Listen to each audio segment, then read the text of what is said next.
Merci à tous les deux. On va parler de l'accès des personnes en situation de handicap au voyage en avion.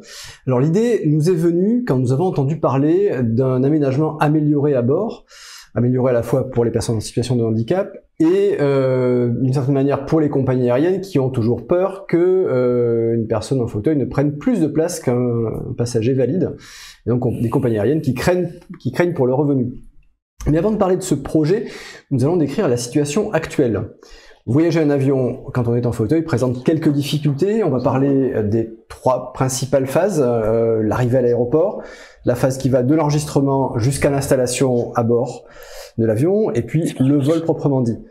David, est-ce que tu veux bien peut-être d'abord nous brosser un tableau général de la situation du voyage en avion ? Le tableau général, il est simple. On favorise les transports de plus en plus pour les personnes en situation de handicap. Malheureusement, au niveau des avions, c'est pas encore opérationnel. On a des voyageurs réguliers, bien entendu, sur les lignes dans le monde entier et en France en particulier, bien entendu. Des prises en charge qui s'améliorent, bien entendu, mais ça reste un parcours parfois complexe, semé de petites embûches, de petites choses qui, en effet, dès le parking ou dès l'enregistrement, demandent plus de temps qu'une personne valide, demandent plus d'attention et surtout sont beaucoup plus contraignantes en premier lieu pour les passagers, pour les voyageurs, jusqu'à la cabine, presque quelle que soit la classe. Quand on est en classe d'affaires ou classe supérieure, les choses, comme par hasard, s'arrangent tout de suite beaucoup mieux. J'en ai eu l'expérience et j'ai eu cette chance-là à plusieurs reprises. Voilà. Puis pour avoir fait quelques vols spéciaux avec l'équipe de France ou Paris 2024, on se rend compte à quel point un avion, finalement, un aéronef est tout à fait fonctionnel.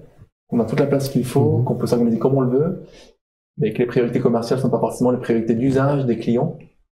Et je le regrette fortement. Certaines compagnies font de gros efforts. On va citer Air France quand même, et les compagnies étrangères sur lesquelles il faut vraiment prendre exemple. Je pense notamment à Singapore Airlines qui reste pour moi la meilleure compagnie au monde de ce point de vue-là, sur cette partie-là spécifique d'accueil des personnes en situation de handicap. Toute classe, quoi. Oui, vraiment. Il y a une prise de conscience parce que le service dans l'Asie en général est très très fort. La notion d'accueil, de qualité, etc. est incroyable. J'en ai encore fait les frais, dans le bon sens du terme, au Japon. Alors il y a quelque chose de particulier parce que eux vérifient vraiment tout, et notamment quand on parle des fauteuils électriques, les batteries sont scrupuleusement vérifiées, scannées, analysées par différentes personnes. Ça prend un temps fou par un process qui est très très long. Mais pour un fauteuil manuel, comme c'est mon cas, sport, etc., on peut maintenant mettre un fauteuil en cabine très facilement, y compris à bord, dans les compartiments vestiaires, dans les racks, etc. Donc, dans les racks, oui, les roues avec une housse, c'est la demande de la compagnie en général. Air France demande de mettre les roues dans une housse quand c'est possible. Et le cadre peut être installé soit avec une ceinture de sécurité comme un passager assis, soit dans un compartiment bagage à l'avant, les vestiaires cabines par exemple. Voilà. Alors, est-ce qu'on peut reprendre au début? Alors, comment se passe déjà l'arrivée à l'aéroport? Au-delà des problèmes d'accessibilité, de parking, etc., on va écarter cette partie-là.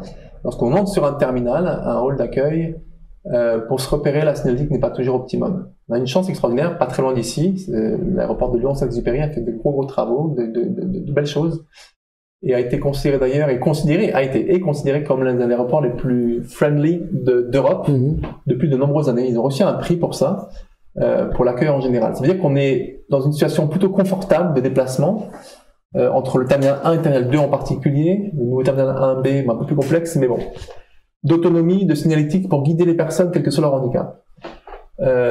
Jusqu'à l'enregistrement, ça semble pas trop poser de problème. Alors, excusez-moi, signalétique par exemple pour guider la personne vers une rampe plutôt que vers un escalier, ça peut être ça par exemple? Tout à fait, vers un ascenseur parce que un voyageur se promène avec des bagages forcément, et lorsqu'on a un handicap, on est pris en charge uniquement au niveau de l'enregistrement. C'est-à-dire que du parking jusqu'à la partie enregistrement de bagages du client, il faut se débrouiller par soi-même. Donc si les trajets sont très longs, c'est compliqué. Si c'est mal indiqué, c'est compliqué. Un trajet pour une personne valide qui marche, qui tire sa valise, un trolley derrière qui la fait rouler, pas de problème. Lorsqu'on a un fauteuil roulant, lorsqu'on est déficient visuel par exemple, c'est plus compliqué. Donc il faut pouvoir se guider facilement et avec des chemins les plus courts possibles jusqu'à la partie enregistrement. On a des solutions sur les smartphones maintenant pour s'enregistrer. C'est pas toujours évident parce qu'il y a un plan cabine qui est à respecter. Il est souvent modifié quand les personnes à mobilité réduite, et donc même si on prend une place qui n'est pas forcément la meilleure place attribuée automatiquement, sauf sur coup, on choisit sa place si on peut la payer, et à ce moment-là, on choisit une place qui est cohérente, en fonction des règles qu'on doit connaître, l'installation dans la cabine, issue de secours, etc. ou non, quelle rangée ou non, aile ou fenêtre ou hublot ou non. Voilà, un tas de choses qui sont importantes, y compris la proximité avec les toilettes, par exemple, ça peut être utile, lorsque ce sont des longs courriers. Mais la première chose, c'est l'arrivée jusqu'à l'enregistrement. Première étape. Ensuite, l'enregistrement est un peu plus long. Quel type de fauteuil? Même si on se pré-enregistre en avance parfois, parce que c'est possible, toujours compliqué. On a l'impression que l'information n'est pas passée. De quel fauteuil il s'agit? Électrique, manuel. C'est l'incidence sur la répartition dans l'avion, le poids, l'emplacement des personnes aussi, leur mobilité, donc, pour bien comprendre, donc, même si tu t'es enregistré en ligne avec un smartphone, tu vas en enregistrement humain, si je puis le dire ainsi, pour être sûr que tes demandes sont bien prises en compte. C'est une sécurité en général parce que on ne peut pas demander une assistance directement depuis un smartphone. On peut pas. Ah oui. On peut la préciser sur certaines compagnies, notamment les low cost, c'est étrange. EasyJet permet ça, Air France pas encore. Allez comprendre. Par contre, on ne peut pas demander l'assistance en ligne. Ça veut dire qu'une fois qu'on est à l'aéroport, il faut de toute façon passer par l'assistance via l'enregistrement en général. Le compteur d'enregistrement et un personnel Air France qui va vous dire, ou une compagnie qui va vous dire, j'appelle l'assistance de l'aéroport, quelle que soit la compagnie à laquelle on a affaire. Ou alors, on est complètement autonome. Moi, quand je prends un voyage d'affaires pour aller sur un boulot, une intervention, peu importe, avec un petit sac à dos, j'ai mon smartphone, ma carte d'embarquement, je vais directement au pif, je passe mon contrôle de sécurité et je vais voir le cordeau, quand il y en a encore un autre problème. Vous allez voir le cordeau qui est la personne au sol qui est en charge de l'attribution des places, de l'enregistrement, de la gestion de l'enregistrement du début à la fin de l'enregistrement. C'est la personne qui décide si on ferme une porte d'embarquement ou pas, c'est la personne qui décide des bagages qui passent en cabine, qui organise les flux de déplacement des passagers avant l'arrivée dans la passerelle, dans l'avion, ou alors par un autobus ou un help pour les personnes à mobilité réduite pour aller jusqu'à l'avion lorsqu'on n'est pas en passerelle mais ce qu'on appelle au large. Et en général, en s'adressant avec les bons mots et gentiment à une personne au sol habilitée pour ça, qu'on appelle un cordeau quand c'est le cas, on lui demande si on peut être déplacé, elle change la carte d'embarquement, on est placé à un endroit plus cohérent, terminé. Est-ce que ça t'oblige à arriver plus tôt? Ça oblige généralement à arriver beaucoup plus tôt qu'une personne. Prendre une marge plus grande? Ça, beaucoup plus grande. Une personne qui vole dans un avion aujourd'hui, on lui demande deux choses, d'avoir une pièce d'identité, d'avoir une carte d'embarquement. À partir de là, elle peut enregistrer si elle le veut, elle peut aller dans l'enregistrement, le compte d'enregistrement si elle le veut. Si elle a qu'un bagage cabine, elle peut passer directement au contrôle de sécurité et monter dans la cabine, attendre simplement son tour et monter dans l'avion lorsque l'embarquement est ouvert. Ou alors, on considère que elle prend tout le temps qu'il lui faut, mais elle a jusqu'à généralement 25 minutes, 30 minutes avant la fin de l'embarquement, donc du départ du vol normalement, pour pouvoir monter à bord. Il y a des compagnies qui nous imposent minimum 1 heure à 1h30, voire certaines fois 2 heures lorsque ce sont des longs courriers, voire plus. Donc ça demande un certain nombre de contraintes. J'ai failli me faire refuser à Genève un embarquement 1h45 avant, parce qu'on demandait d'être là 2 heures avant, alors que je passais par un pif qui était différent des personnes valides, donc je faisais pas la queue en plus, et on ne fait pas la queue en 624, donc on passe devant tout le monde. C'est pas une faveur, c'est une simplicité par rapport à l'embarquement, l'enregistrement, etc. Bon. Donc il n'y a pas lieu de s'alarmer. Et alors au pif, donc au point d'inspection filtrage, est-ce que le fauteuil passe entre guillemets simplement sous le portique? Comment ça s'organise? Alors voilà, une deuxième remarque très intéressante et importante à prendre en compte. Deux choses. Lorsqu'on passe en contrôle de sécurité, on est bien conscient qu'en fonction du matériel, ça passe plus ou moins vite ou plus ou moins bien. Un fauteuil manuel, on va rapidement scanner le fauteuil, faire les prélèvements d'empreintes éventuellement de poudre, etc. ou d'explosifs. Il y a une palpation de la personne comme toute personne. Si ça sonne, on passe par un portique extérieur et on vient vérifier le matériau du fauteuil, on met des sondes, etc. Bon, ça va vite. On regarde un peu à droite à gauche, on fouille le dossier. Bon, c'est pas très compliqué. C'est un fauteuil électrique, c'est un peu plus complexe. Il y a les batteries qu'il faut qu'on vérifie. Est-ce que la batterie part en bagage spécial ou pas? Est-ce qu'elle part dans un avion comme un bagage cabine? C'est-à-dire que moi, j'arrive à l'embarquement, je monte sur la passerelle ou dans mon help, j'arrive en cabine, mon fauteuil, on le descend en soute, il est tagué, il est étiqueté, pardon, ou alors il passe en cabine, terminé. Un fauteuil électrique, il passe pas en cabine. Sauf qu'un particulier dont on va parler tout à l'heure, ou alors, on l'a prévu en amont, on arrive très tôt à l'aéroport, bagage spécial, on change de fauteuil, on passe le contrôle de sécurité, et on est à ce moment-là obligatoirement escorté par quelqu'un, un agent pas de sécurité, pardon, un agent d'escale, ou une personne qui s'occupe de l'assistance, l'agent d'assistance. Voilà. Donc c'est un peu plus long. Moi, en fauteuil roulant sport, etc., ils ont l'habitude, voyons régulièrement, ça passe très très vite. Et en général, un timing qui est très très serré, pas de souci. Je stresse pas, il n'y a pas de souci. J'ai un ami hier qui partait à la réunion pour la première fois en fauteuil roulant. Il n'était pas serein, et je le comprends. Parce qu'il y a un fauteuil, on ne sait pas comment il va être enregistré, on ne sait pas comment il va être embarqué dans la soute. Est-ce qu'une personne va être précautionneuse ou pas? Voilà, une roue cassée ou un pneu crevé, ce qui était mon cas, ça peut arriver à tout le monde. Et quand on retrouve un fauteuil abîmé, il y a d'autres problématiques qui viennent derrière, les conventions litige bagages, notamment la convention de Montréal qui règle les litiges bagages jusqu'à un montant maximum de 1 500 €. Je suis assis sur un fauteuil qui fait 5 000 €. Un fauteuil 5 000 € qui n'est pas motorisé, je précise bien. Qui n'est pas motorisé. Et un fauteuil motorisé, c'est facilement 20 000 € et plus. On est entre une fourchette de 15 à 30 000 €, voire 50 000 pour les Storm, les fauteuils très sport, très beaux, très performants, etc. Quand on sert, quand on a les moyens, bien sûr. Et quand on est propriétaire d'un tel fauteuil qui coûte si cher, on n'est pas sûr du tout du soin que les bagagistes vont apporter donc à ce qui prenait qu'un bagage au fauteuil quand ils vont mettre dans la soute. Parce que le fauteuil est encore considéré comme un bagage malheureusement dans notre pays. Il a la même étiquette qu'un bagage et un bagagiste en bas ne fait pas la différence. Il l'a fait parce qu'il voit le fauteuil, mais c'est pas aussi automatique. Ils n'ont pas de formation spécifique pour prendre un fauteuil dans un certain sens, ne pas le renverser, le poser correctement, où est-ce qu'on est dans l'avion. Attention aux pièces accessoires. Un fauteuil électrique, il y a des accoudoirs souvent, il y a des joysticks, il faut faire attention à les démonter, les remettre. Il y a souvent de gros dommages sur les fauteuils électriques, malheureusement, assez trop régulièrement à mon goût, je dirais. J'en suis pas victime, mais vous savez le nombre de fois où on m'a changé le dossier des roues, etc., parce qu'ils étaient endommagés.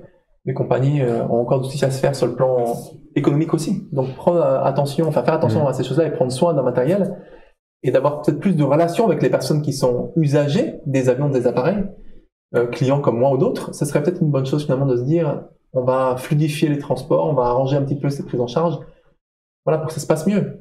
Dans les contrôles sécurité, c'est un peu qui tout double, hein. On tombe sur les gens qui sont très compréhensifs, qui sont adorables et qui vont vous dire pas de souci monsieur, on va faire ça très simple, voilà. Ou les gens qui vous disent non, faut enlever la ceinture, faut enlever les chaussures, et les gens qui peuvent pas enlever leurs chaussures. Alors on soulève les pieds, on passe une sonde dessous, et on dit non, c'est pas suffisant, ils appellent la police, on vous agresse un peu parce qu'on vous dit mais comment ça, vous voulez pas jouer les jeux? Non, je peux pas enlever mon fauteuil, ma chaussure, pardon monsieur. Et je peux pas me transférer du fauteuil. Moi je peux me transférer, je propose toujours de me transférer, je vais dans le sens des gens qui sont du contrôle sécurité, hein, bien sûr, tout le temps. Je m'assois, je monte mon fauteuil, comment on l'enlève, etc.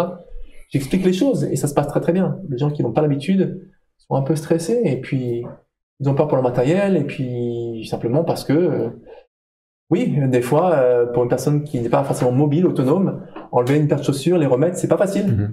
Et je pense qu'on devrait faire peut-être preuve d'un peu plus de souplesse pour ça. On a tous les matériaux nécessaires pour contrôler la personne, pour la palper correctement selon les règles. Sachant encore une fois, j'ouvre une petite parenthèse, si je peux me permettre, il y a une règle qui s'applique normalement, qui est la règle 11, l'article 11 du Code de la sécurité dans les aéroports. Il dit qu'on ne fait une palpation qu'en cas d'urgence immédiate. Or, on palpe tout le monde dans un aéroport, y compris les personnes en situation de handicap. Je vois pas où est l'urgence immédiate ou le danger immédiat pour une personne en situation de handicap. Qu'on contrôle le fauteuil en cas de matériaux, les poches, on pourrait cacher quelque chose, je peux comprendre.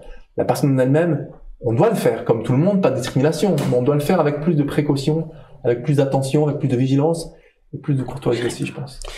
Dans le cas où les passagers valides embarquent en montant un escalier à bord de l'avion, jusqu'à la porte de l'avion, comment ça se passe dans votre cas?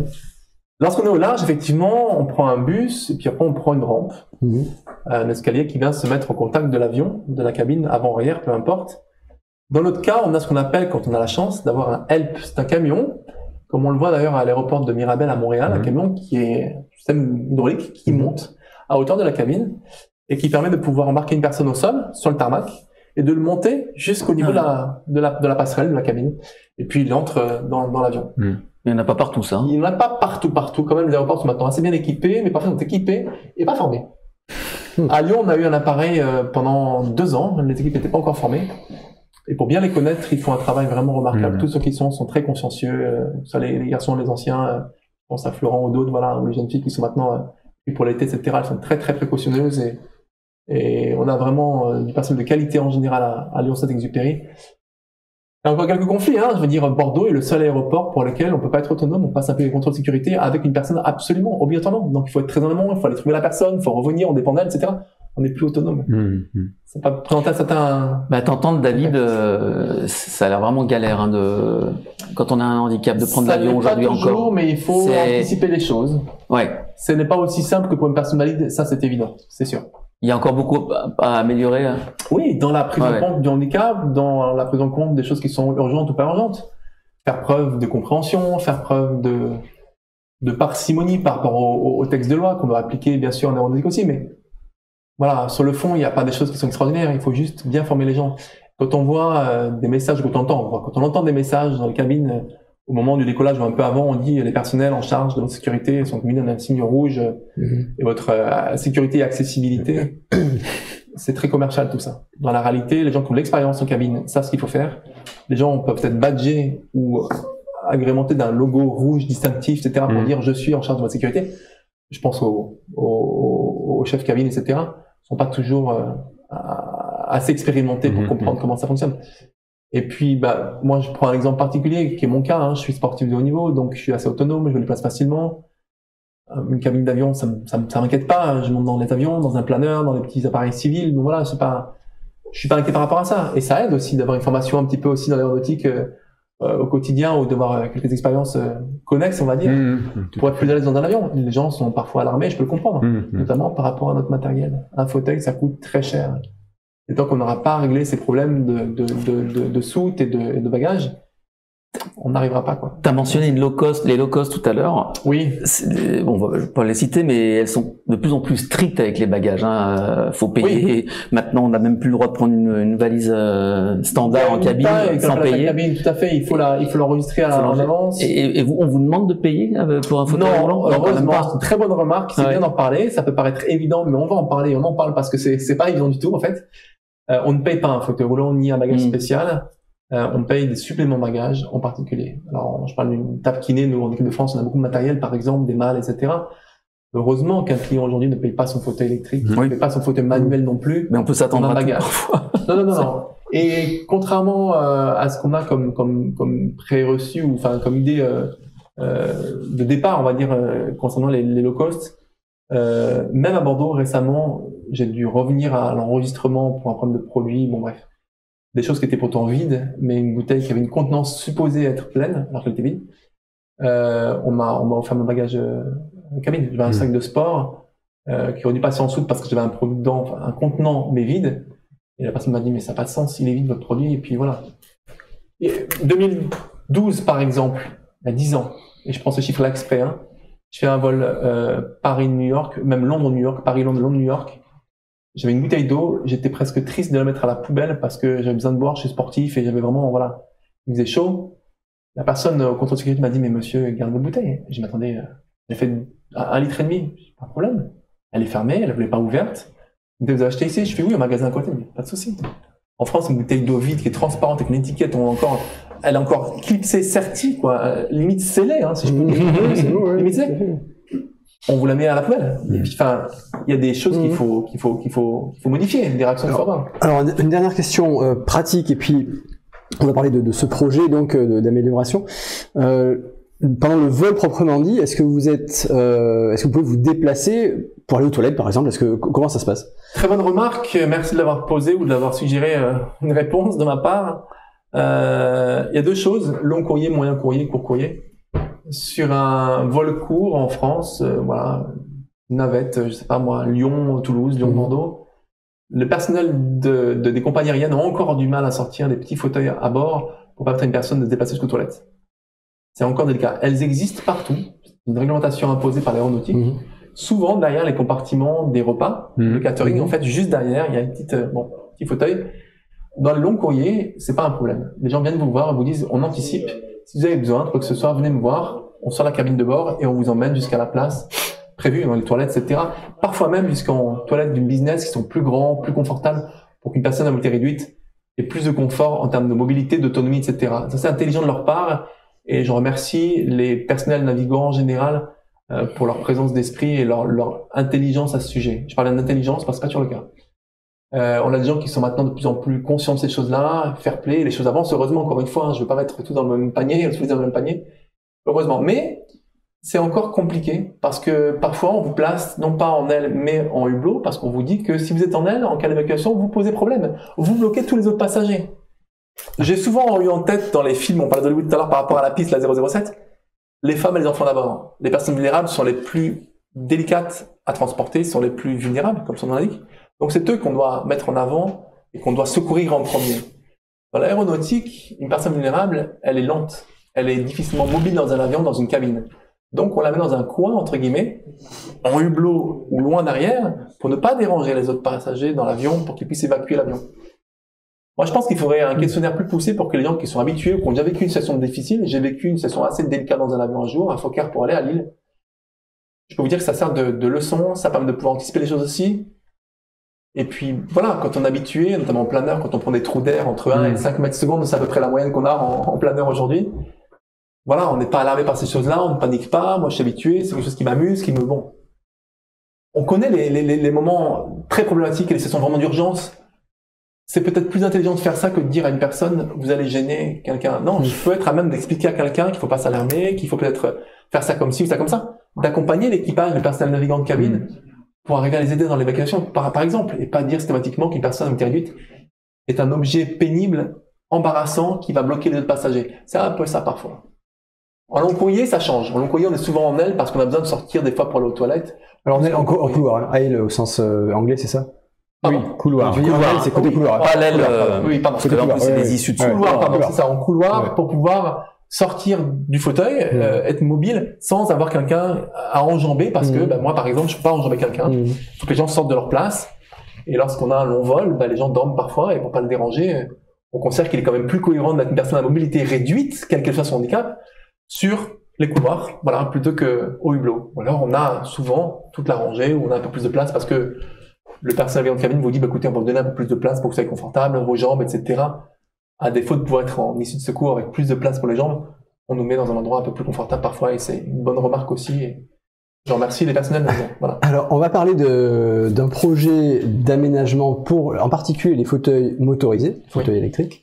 Alors, Martin, question au réalisateur, est-ce qu'on peut montrer cette image que j'ai transmise, une image de synthèse. J'ai rencontré il y a quelques semaines, voilà, on va regarder l'image.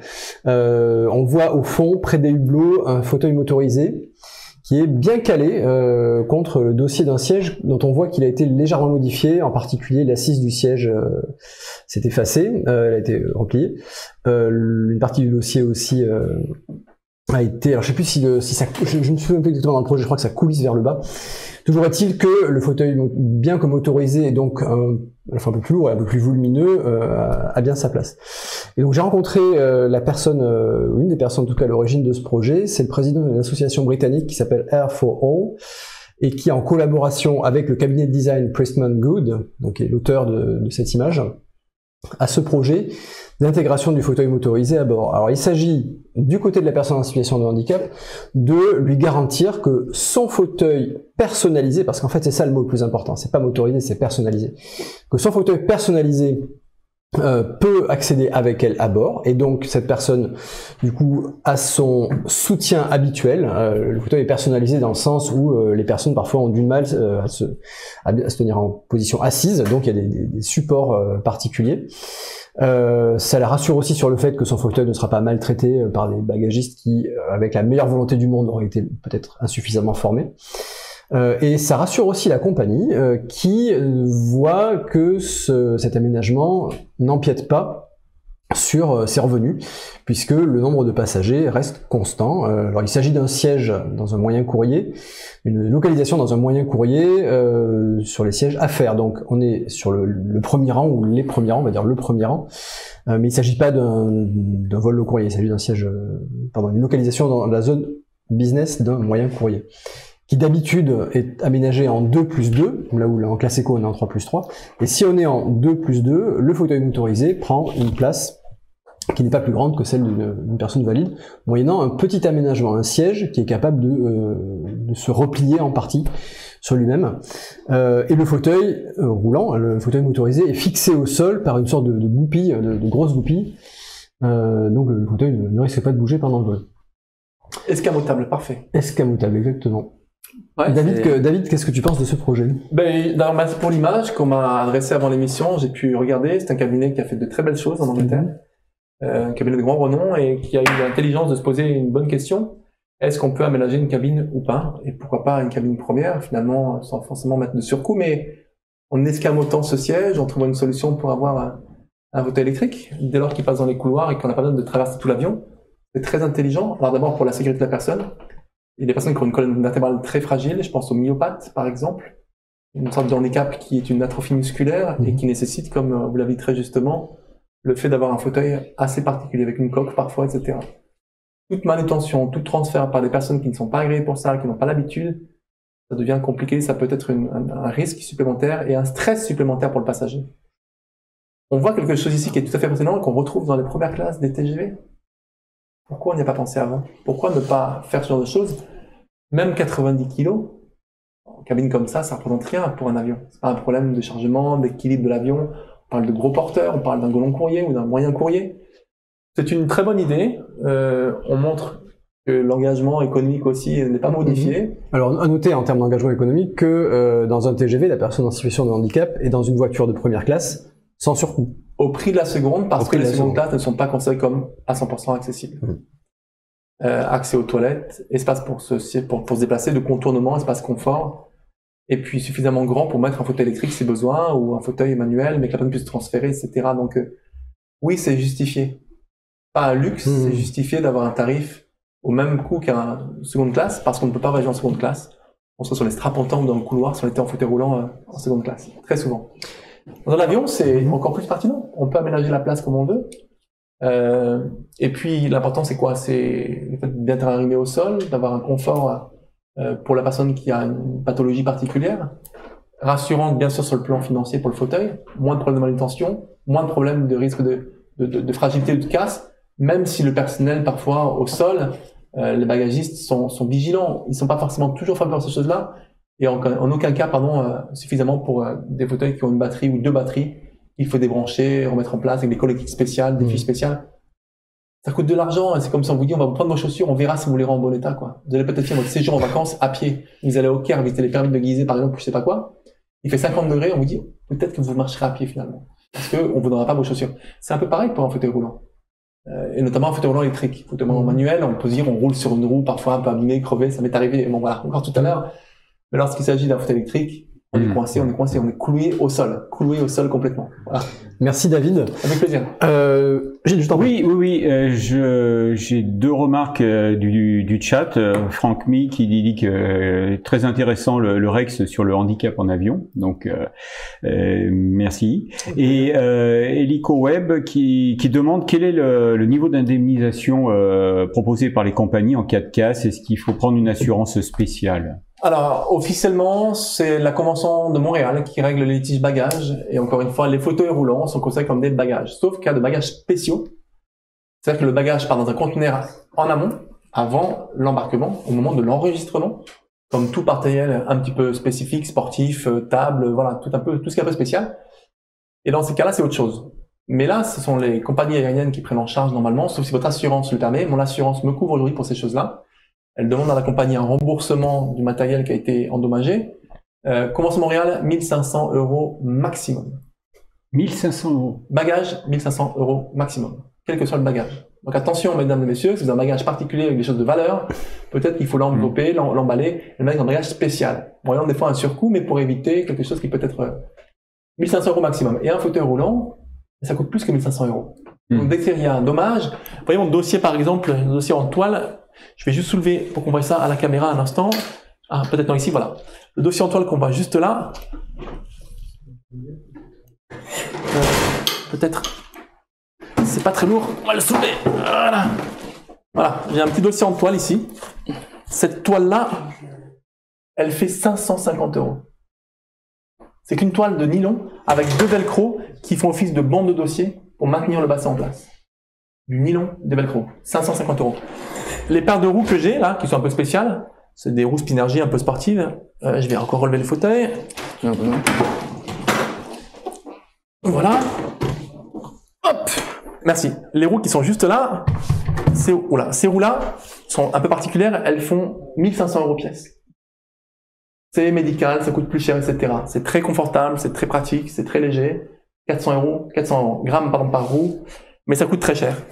Et on est sur un fauteuil sur mesure, qui n'est pas un luxe, qui est une nécessité en tant que personne qui est mobile, qui voyage régulièrement, un fauteuil qui fait 6 kg seulement. C'est pour ça que je peux arriver à le prendre, même si ça bouge dans tous les sens, on peut arriver à le soulever facilement. Oui, 1500 €, c'est pas suffisant. Donc on peut comprendre que les compagnies aient des soucis avec ça. Et à ce moment-là, prévenez vos clients que peut-être il faut qu'ils prennent une assurance particulière pour eux, pour leur matériel, parce que malheureusement, il y a des risques. Alors, très bien. Thierry, j'aurais une question pour toi. Toi qui as donc rencontré le porteur de ce projet, est-ce qu'il a reçu un accueil favorable, une bonne écoute des compagnies aériennes? En d'autres termes, est-ce qu'il y a une chance que cette offre puisse apparaître dans les cabines rapidement dans les avions dans le transport aérien? Alors, je ne sais pas. Quand je l'ai rencontré, c'était vraiment au moment du lancement du projet, en tout cas au moment du début de la publicité du projet. Écoute, à suivre dans le prochain numéro de Jumpseat. On voit à travers notre échange avec David, à travers notamment ses commentaires sur le projet et puis quand on pense au sérieux du cabinet de design, oui. On a du mal à imaginer des réponses négatives des compagnies. Il faudrait vraiment que ce soit tiré par les cheveux pour qu'elles répondent de façon négative. Donc j'espère suivre ça de manière, j'espère que le projet aura un accueil favorable et à suivre donc dans le prochain numéro. Si je peux me permettre, c'est vraiment pour revenir, c'est vraiment pour moi quelque chose qui est le futur. D'intégrer des personnes, autant que nous on puisse embarquer nos fauteuils manuels à bord en les démontant quand ils sont légers, etc., sous condition d'un certain poids, d'une certaine taille. Je pense que c'est vraiment le futur pour une personne en situation de handicap d'avoir des compagnies qui maintenant mettent en place un siège escamotable. C'est-à-dire qu'on peut arriver rapidement, quand on sait quelque temps en avance qu'on a une personne à mobilité réduite avec un fauteuil électrique, on peut anticiper de pouvoir enlever une roue, etc. Voilà. Je sais que les parkings coûtent cher, je sais qu'il faut le ménage dans les avions, que les rotations coûtent cher, mais quand même, une compagnie peut faire ça, je pense, assez rapidement. Voilà. Et pour une autre alternative, ou un exemple similaire, les compagnies de transport qui vous amènent aux aéroports parfois, je pense aux navettes, ont des cars qui sont adaptés avec des passerelles, avec des places pour. Les cars sont rarement pleins. Ils ne veulent pas enlever les sièges, simplement parce qu'ils considèrent que c'est trop long à faire. Dans le cas de voyage plein, on priorise les personnes valides aux personnes en situation de handicap.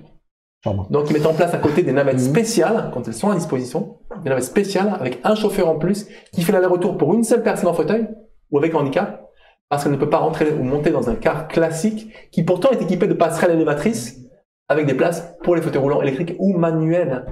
L'aberration du système. C'est tout à fait édifiant. Cette expérience est édifiante. On va rester sur le sujet des personnes en situation de handicap dans l'aviation, et cette fois dans l'aviation de loisirs. Jérôme. Oui, il y a une semaine tout juste, j'étais en route pour un tournage dans le Haut-Diois, une magnifique région, et là-bas, tu fais de l'aviation privée, toi? Tu voles, hein? J'ai la chance parfois de C'est accessible? Oui. C'est accessible. De plus en plus. Et là, on va parler de l'ULM. Alors, chaque année. Le Haut-Diois, pour ceux qui ne connaîtraient pas, c'est dans le département de la Drôme. En fait, il faut basculer. C'est de l'autre côté du Vercors, au sud du Vercors. C'est une région qui est magnifique pour voler vers le Mont Aiguille. Je pense que le Mont Aiguille, ça doit parler à certains. Et chaque année là-bas, à Lèche-en-Diois, il y a une base ULM qui est vraiment magnifique. C'est le club ULM des Engoulevents. Son président, Alain Réveillon, organise chaque année une journée porte ouverte justement pour faire découvrir la pratique de l'ULM aux personnes qui ont un handicap. J'étais là cette journée-là, c'était même très émouvant. Ils ont fait des baptêmes avec des personnes qui avaient des handicaps plus ou moins importants, et j'ai pu voir que justement l'ULM est accessible. C'est d'ailleurs là-bas dans ce club que est basé un prototype qui s'appelle Volandi, qui vole depuis 2016. Donc c'est un ULM vraiment unique au monde, conçu pour la formation aux personnes qui ont un handicap, et même les personnes qui n'en ont pas peuvent faire de l'instruction sur cette machine. Cette machine qui avait été d'ailleurs parrainée à l'époque par Michel Drucker. Michel, qui nous regarde, si tu nous regardes, merci. Donc Volandi, pour ceux qui connaissent dans le monde du ULM, est basé là-bas à Lèche-en-Diois dans ce club. Et ça m'a... Pardon ? Un biplace. C'est un biplace, exactement, avec des ailes de tétra. C'est assez particulier. Et justement, donc je parlais de Alain Réveillon, et on a fait un magnifique vol ensemble donc la semaine dernière pour se rendre à Gap, et on est parti à la rencontre d'un propriétaire du LM. Il s'appelle Michel Dubois, on va l'écouter dans quelques secondes. Il est propriétaire d'un A22, donc le A22, c'est un ULM qui est fabriqué par Aeropract, c'est un constructeur ukrainien, on en reparlera après. Et son A22, il est équipé d'un malonnier. Alors Michel Dubois, il a une prothèse, hein, il a jusqu'au-dessus du genou, donc il peut pas se servir des palonniers, hein, voilà. Sa machine est donc équipée d'un malonnier. Et ce qui est très intéressant, pourquoi on a pris cet exemple, c'est que cette machine, elle est faite en kit sur demande. C'est-à-dire que c'est pas un bricolage, c'est vraiment le constructeur qui, à la demande de ses clients, équipe ses machines pour l'accès, donc pour l'accessibilité. Alors on va tout de suite écouter, on va lancer le mini reportage que j'ai fait avec Michel Dubois. Il va nous présenter sa machine et il en parlera bien mieux que moi. Les commandes que l'on fait habituellement au pied sur cette machine sont remplacées par des commandes à la main. Donc au lieu d'avoir des palonniers, on va avoir un malonnier. Là où habituellement on appuie sur le pied droit, ben moi je vais envoyer le palonnier à droite. Et là où on appuie avec le pied gauche, j'envoie le malonnier à gauche. J'ai une main sur le volant, une main sur le malonnier. Je n'ai que deux mains, donc il faut maximiser, multiplier le nombre de commandes sur la même main. J'utilise la même main pour faire les freins. Et au sol, la même main pour freiner. Donc avec deux mains, j'arrive à faire l'intégralité des commandes nécessaires à la machine. En vol, ça se passe tout à fait bien. La machine est parfaitement adaptée à mon niveau de handicap. Sur le territoire français, il y a plusieurs clubs avec des machines adaptées. Infiniment plus que lorsque j'ai commencé. La problématique, c'est de les identifier, parce qu'il n'y a pas beaucoup de communication. Il n'y a pas de référentiel qui nous permettent de savoir. Un pilote standard, il va en vacances, il va sur l'aéroclub du coin, il va pouvoir voler. Le pilote handicapé qui part en vacances, ce serait un miracle qu'il y ait une machine adaptée à côté. Et s'il y en a une, il ne la connaît pas forcément. Après. Voilà, donc c'était Michel Dubois qui nous présentait son A22. Est-ce qu'on nous entend? Oui, nous sommes revenus en direct. Alors, des personnes ont réagi sur le chat par rapport au monte aiguille et ils ont raison, mais à culpa. Alors pour un Grenoblois que je suis, c'est un comble. Alors effectivement, le monte aiguille n'est pas dans le Haut-Diois, il est plutôt côté Trièves, mais dès qu'on décolle, c'est vraiment la montagne qu'on voit et c'est vraiment le symbole de la région. Ça nous a permis de bien situer.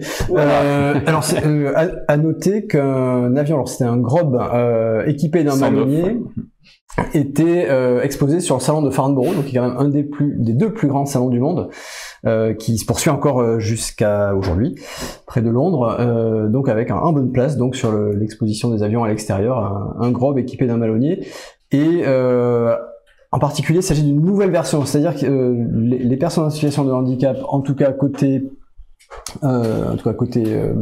britannique, outre-Manche, bénéficie aussi des versions améliorées. Donc là, c'était une version améliorée. Le moteur est plus puissant, en particulier, le moteur plus puissant et moins gourmand en carburant par rapport à la version précédente. Il s'agit d'une association qui s'appelle Aerobility. Je te rends la parole, Jérôme. Merci Thierry pour cette parenthèse très très intéressante. Et effectivement, le malonnier, c'est pas que sur les ULM. Tu fais un peu de planeur, David? Oui. Voilà, au Versou. Exactement. Toujours dans la belle région. J'ai commencé l'Isère par le président de l'aéroclub Dauphiné, un fauteuil dans les airs, une association qui a été créée et que je salue au passage d'ailleurs.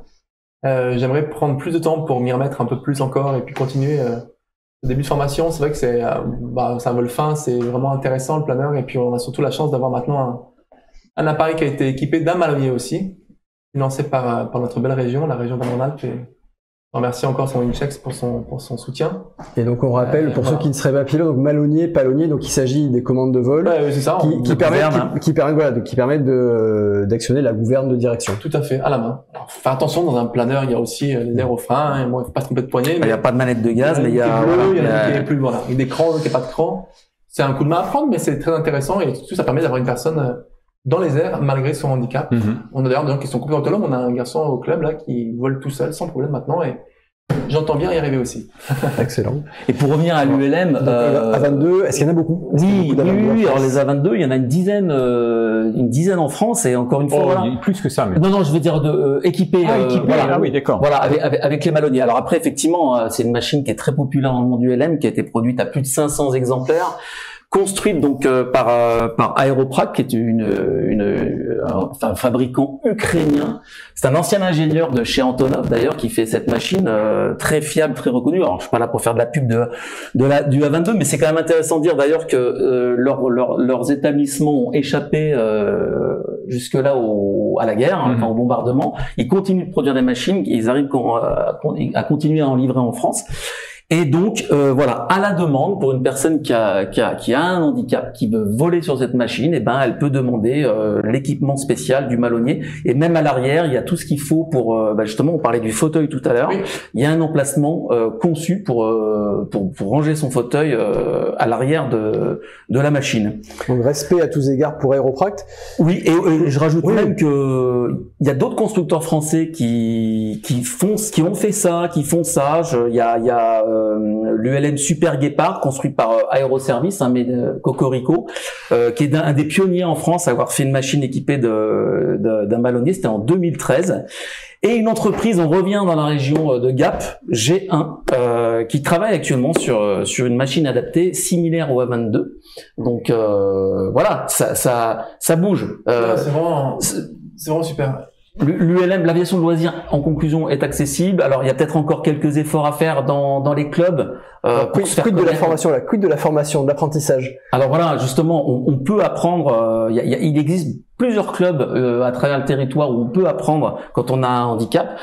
Le problème, on m'a expliqué qu'ils se font pas assez connaître, et voilà. Donc ils ont souvent des machines aussi bricolées, ils bricolent eux-mêmes leur malonnier. Et donc, comme l'expliquait d'ailleurs Michel Dubois dans l'interview, un pilote peut aller parfois en vacances dans certaines régions sans nécessairement savoir qu'à côté il y aura un club où il pourra aller pratiquer sa passion. Il y aura une machine ou de quoi apprendre et pratiquer. Il sera pas nécessairement au courant. Alors il y a encore un petit peu de voilà. Je conclue avec le fait que Alain Réveillon, donc je parlais tout à l'heure, qui est le président des Engoulements, donc dans le Haut-d'Ivoire, qui organise cette journée chaque année et qui a conçu le vol handi. C'est aussi le président du pôle de vol handi de la Fédération française du LM et qui vont à la rentrée faire un grand recensement à travers le territoire de toutes les bases où on peut pratiquer l'ULM et le permettre encore plus accessible aux personnes à mobilité réduite.